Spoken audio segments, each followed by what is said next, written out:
දැන් අපි කතා කරන්නේ සනාල පටක් ගැන. සනාල පටක් කිව්වහම අපිට කොටස් දෙකක් මතක් වෙනවා. ඒ මොනවද? සෛලමයි ෆ්ලෝයමයි. අපි මුලින්ම සෛලම් පටකය ගැන කතා කරලිමු. හරි? සෛලම් පටකය ආවෘත බීජක ශාක හා ඇතැම් විවෘත බීජක ශාකවල සෛලමය වාහිනී ඒකක හා වාහකාභ තන්තු හා මුදුස්තර වලින් යුක්ත වේ. සෛලම වාහිනී ඒකක හා වාහකාභ ප්‍රධාන වශයෙන් ජලය සන්නයනය කරයි. ඒවා කෘත්‍රිමය පරිණත අවධියේදී අජීවී සෛල ලෙස දක්නට ලැබේ. තන්තු සන්ධාරක ශක්තිය සපයයි. මුදුස්තර සංචිත කෘත්‍යද අරීය ජල පරිවහනයද සිදු කරයි. මොනවද කරන්නේ? වාහිනී ඒකකයි වාහකාභයි ජලය සන්නයනයට දායක වෙනවා. දුරස්තර තන්තු සන්ධාරක ශක්තිය සපයනවා. මුදුස්තර සංචිත කෘත්‍යයි අරීය ජල පරිවහනය සිදු කරනවා. හරි? එතකොට මේ මොනවද? වාහකාභ එනත වාහිනී ඒකකයි වාහකාභයි මොනවද? පරිණත අවධියේදීත් අජීවී සෛල. හරි? අපි ඒක නෝට් එක ලියමු. ලියන්න මෙහෙම. සනාල පටක පද්ධතිය. හරි? ඊට පස්සේ සෛලම පටකය. තරුවදල් ලියන්න මෙහෙම. ආවෘත බීජක සහ ඇතැම් විවෘත බීජක ශාකවල සෛලම පටකය ප්‍රධාන සෛල වර්ග 4කින් සමන්විතය. ආවෘත බීජක සහ ඇතැම් විවෘත බීජක ශාකවල සෛලම පටකය ප්‍රධාන සෛල වර්ග 4කින් සමන්විතය. වාහිනී ඒකක වාහකාභ මුදුස්තර හා දුඩස්තර තන්තු වේ. තන්තු එම සෛල වර්ග 4 වේ. වාහිනී ඒකක වාහකාභ මුදුස්තර හා දුඩස්තර තන්තු එම සෛල වර්ග 4 වේ. කියලා ලියලා ඊට යටින් ලියන්න වාහිනී ඒකක සහ වාහකාභ කියලා ඉරක් ගහලා ලියන්න. වාහිනී ඒකක සහ වාහකාභ කියලා ඉරක් ගහලා ලියන්න. ප්‍රධාන වශයෙන් ජලය සන්නයනය කරයි.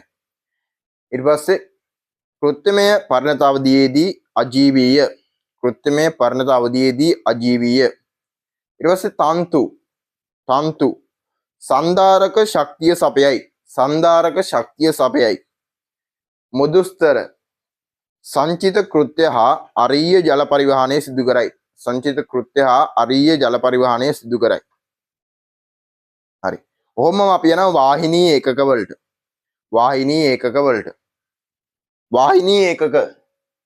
හරි? වාහිනී ඒකක. තරුවක් දාලා මෙහෙම ලියන්න. සියලු ආවෘත බීජක ශාක හා සමහර විවෘත බීජක ශාකවල දක්නට ඇත.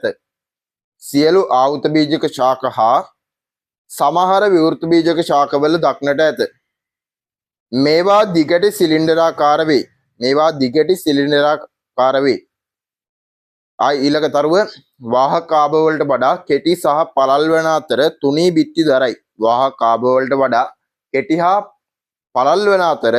තුනී බිත්ති දරයි. මේවා ද්විතීයික බිත්ති ලිග්නීන් වලින් ඝන වී ඇත. එම නිසා ආතතියක් යටතේ සිදුවන ජල පරිවහනයේදී සන්ධාරණය සපයමින් බිඳවැටීම වළක්වයි. වාහිනී ඒකක එකිනෙක හා බැදෙන හරස් බිත්ති වල සජිද්‍ර තල පිහිටන අතර අනෙක් බිත්ති මත කූ පිහිටයි. මේවායේ හරස් බිත්ති වල ඇති සජිද්‍ර තල අගින් අගට පේලියට පිහිටමින් සෛලම වාහිනියක් සාදයි. සජිද්‍ර තල ඔස්සේ ජලය නිදහසේ ගමන් කරයි.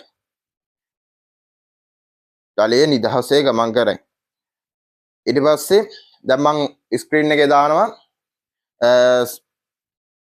සෛලම වාහිනියක්. එහෙම කියන්නේ මේ මොකද්ද? වාහකාභ නෙමෙයි වාහිනී ඒකකවල පින්තූරයක්. හරි? ඒ පින්තූරේ ඇදගන්න. හරි. දැන් අපි කතා කරන්නේ වාහකාභ ගැන. මේ වාහකාභ ගත්තහම සියලු සනාල ශාකවල දකින්න පුළුවන්. මේ වාහකාභ වල හැඩයක් තියෙනවා. ඒ හැඩය අපි විස්තර කරන්නේ කරුණු තුනකින්. ඒ කොහොමද? දිගටි, සිහින්, දෙකලවර උල්ලු. හරි හැඩයක් තමයි තියෙන්නේ. ඒ වගේම තමයි ද්විතීයික බිත්ති දරනවා. මේ ද්විතීයික බිත්ති නිකන් නෙමෙයි. ලිග්නින් වලින් ඝනකම් වෙලා තියෙන්නේ. මේ ද්විතීයික බිත්ති වල කූ තියෙනවා. කූ හරහා තමයි හරි ද්විතීයික බිත්ති වල තියෙන කූ හරහා තමයි ජලය එක්සයිලයක සිට අනෙක්සයිලයට ගමන් කරන්නේ. ඒ වගේම තමයි මේ ලිග්නින් ද්විතීයික බිත්ති වල ලිග්නින් තියෙන එකෙන් මොකද වෙන්නේ? සංධාරණයක් හම්බෙනවා.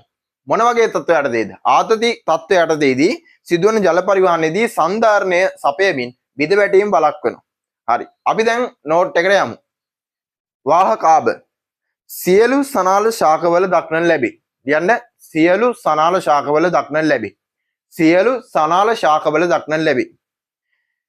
ඊළඟ පොයින්ට් එක මේවා සිහින් දිගටි දෙකලවර උල්ලු මේවා සිහින් දිගටි දෙකලවර උල්ලු හැඩයක් ගනි. ඊළඟ පොයින්ට් එක ද්විතීයික බිත්ති ලිග්නින් වලින් ඝන වී ඇත. ද්විතීයික බිත්ති ලිග්නින් වලින් ඝන වී ඇත. මේ ලිග්නින් වලින් ඝනකම් වීම නිසා හම්බ වෙනවා මොකද්ද?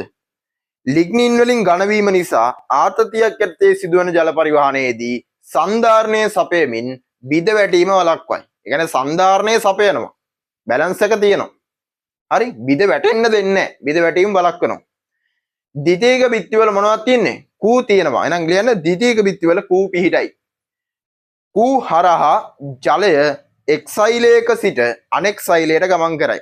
එක්සයිලයක සිට අනෙක්සයිලයට ගමන් කරයි. මෙන්න මේ රූපය අද ගන්න. මේ රූපය අද ගන්න. මොකද්ද මේ රූපේ තියෙන්නේ? සිහින් වී යන අන්ත.